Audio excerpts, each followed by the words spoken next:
everyone, welcome back to Kevin Reviews. I just finished watching Blade Trinity, the final uh, Blade movie in the David S. Goyer slash Guillermo del Toro trilogy of the early 2000s. This is by New Line Cinema, directed by David S. Goyer and written by David S. Goyer, as well as written by Marv Wolfman and Gene Colan. Yeah, I'm looking at my screen. I'm sorry. And we have the starring roles of Wesley Snipes, Kris Kristofferson, Dominic Purcell, Ryan Reynolds, and Jessica Beil, as well as Parker Posey, and even some special cameos, including Patton Oswalt and Paul Levasquez, or you might know him better as Triple H from the WWE. So, like I said, I've never seen the Blade movies when I was younger, even when it came out. I remember seeing the trailers for this one, and all I remember is it had Blade and it had Triple H because I was a fan of the WWE for a time. But when it did come out, it was pretty panned by critics, and I think audience were with them at the time, but I might be wrong on those details. Um, and not only was the film a mess, I think it's most notably famous for what happened behind the scenes because there was a lot of production behind the scenes production issues other than like studio meddling. There was David S. Goyer had a lot of trouble.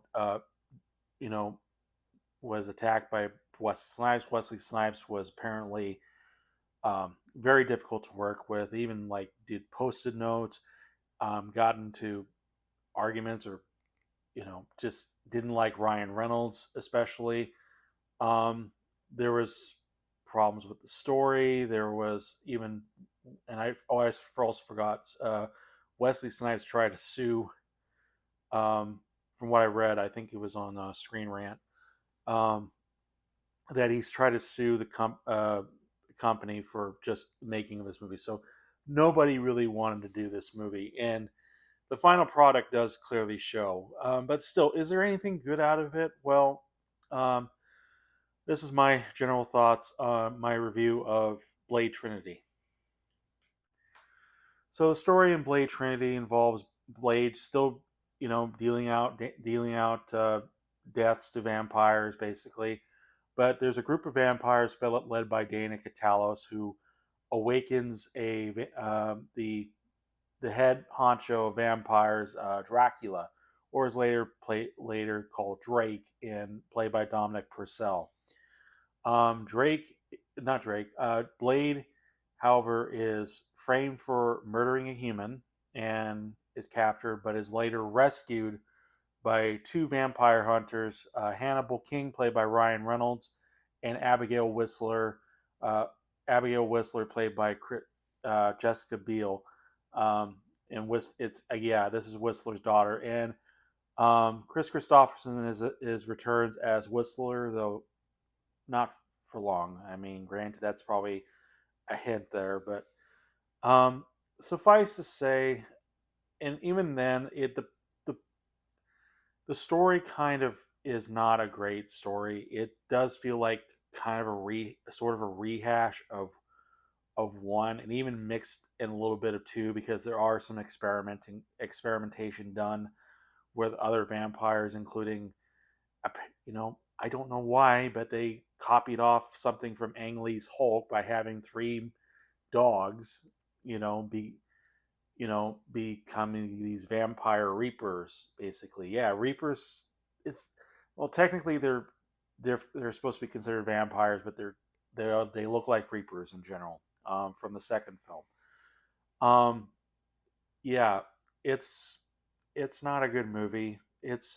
I don't think it's the worst of the Marvel films I've seen. I don't think it's even as bad as bad. It's kind of like equivalent to maybe say the Hulk, and to a degree, but it's not equivalent. But you know what I mean. I don't think it's like the worst out of all the Marvel movies I've seen so far, or eventually we'll get to see again, or later on. Um, it has good action, at least when it wants to be. because unfortunately there are times where the lighting, especially, like they love to use flickering lights or strobe lights, and it's you can barely see what's going on. It's like a way to kind of cover, you know, trying to it's trying to cover everything. It's trying to like hide certain punches and kicks or something like that. It doesn't feel legitimate, but when it does show it's kind of cool. Even the intro is pretty cool, though the opening credits for it is pretty is it's not as good, and it's like here we have an action scene, and then all of a sudden it plasters the opening credits like at certain points, and it's just not as fun when you have that happening while an action scene is happening. So there's it's not fun. It's distracting. The story is weak. Even the idea of Blade going against Dracula, that would have been cool, and yet they have Dominic Purcell, who I think he's been in plenty of good um, stuff. I can't remember exactly what films, but I remember mainly uh, from Prison Break. I haven't actually seen Prison Break, but I heard he did a very good job, and he was also in the Legends of Tomorrow as you know, DC Legends of Tomorrow or something like that. That time traveling DC show from the Arrowverse. I forget his name. It's like Heat Wave or something like that. He does fine in that. Um, but here he just looks like your typical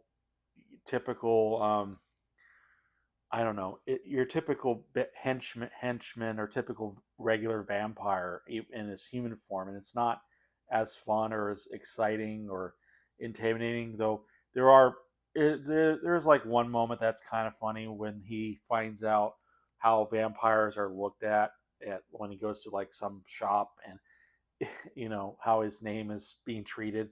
It is a tad funny, but otherwise it's not as good. I frankly, if he, I think he there would have been a better person to play the role, and make him more like intimidating but suave, and Dominic Purcell isn't that in this. I mean, granted, I thought maybe, granted at the time, I could be you could have had Triple H be Dracula. I mean, he does have the kind of could have the big bulking physique in this, but you know, but granted, I don't know if if at the time his acting would have meshed well.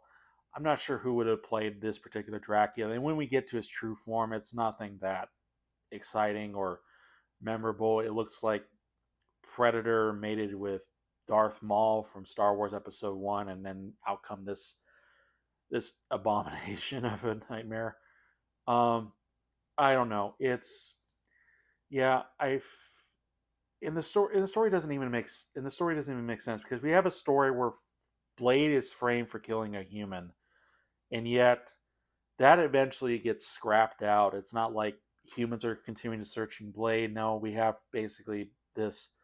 Now it's against Dracula again. It's like, where did that story go? It kind of just gets left on the side for no reason. Um, it even doesn't make sense because they're supposed to the vampires are supposed to frame Blade by police, and yet we had established earlier, and even in the first film, where the vampires did own the police. So unless something was explained that they don't anymore, it doesn't seem to make sense. They could have sicked off police on Blade in his hideout anytime they wanted to, so it didn't make a ton of sense. um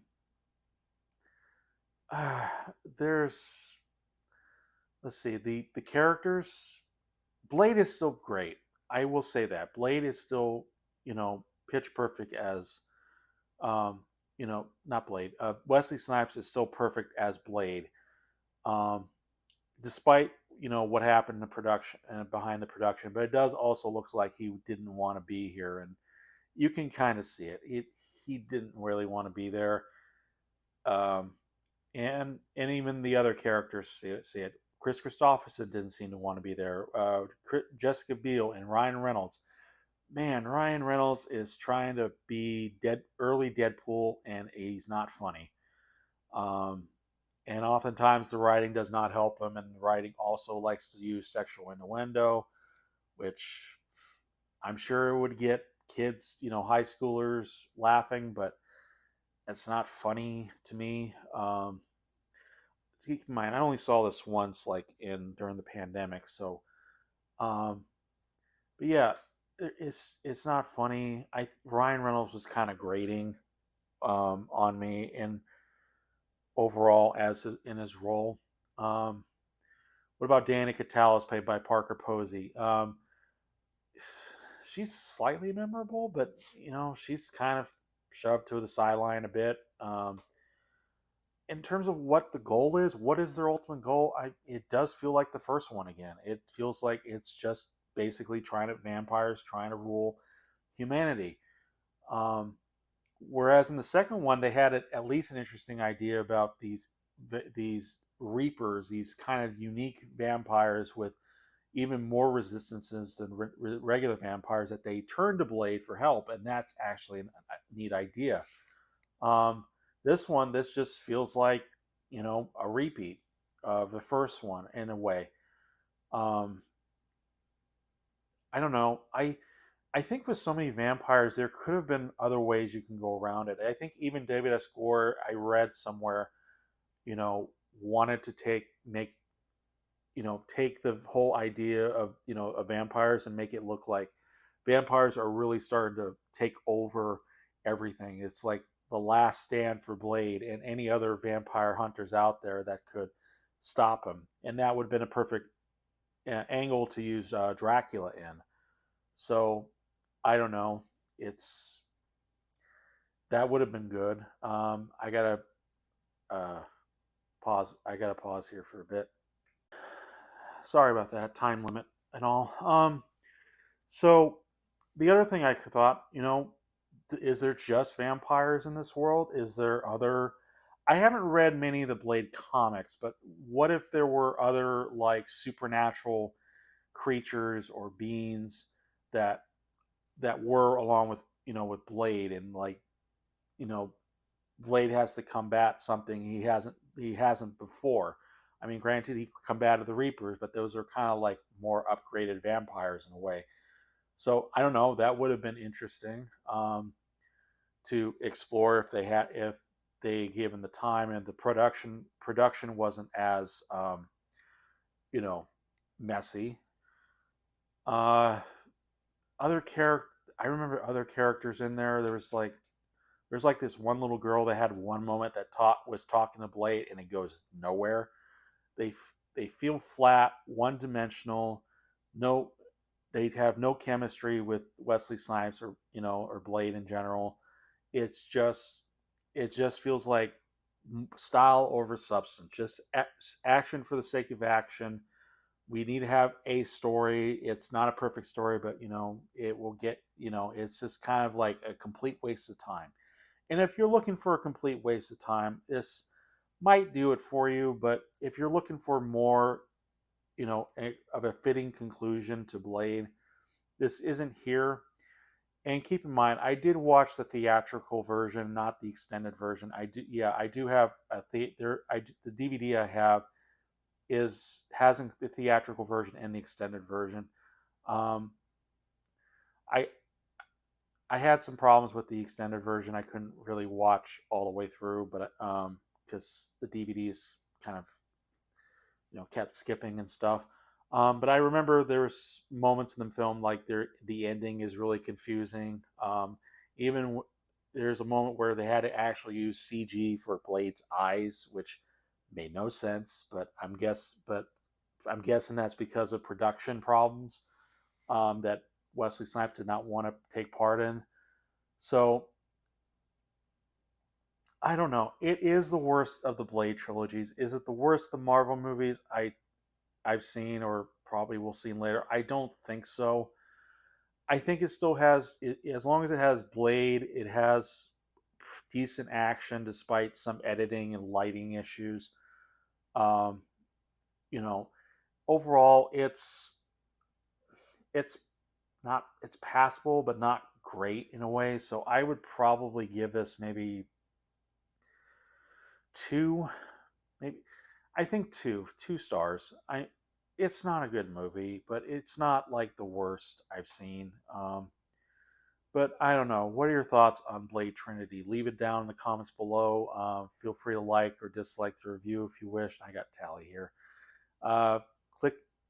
Feel free to subscribe to my channel if you like what you're seeing. I hope you do.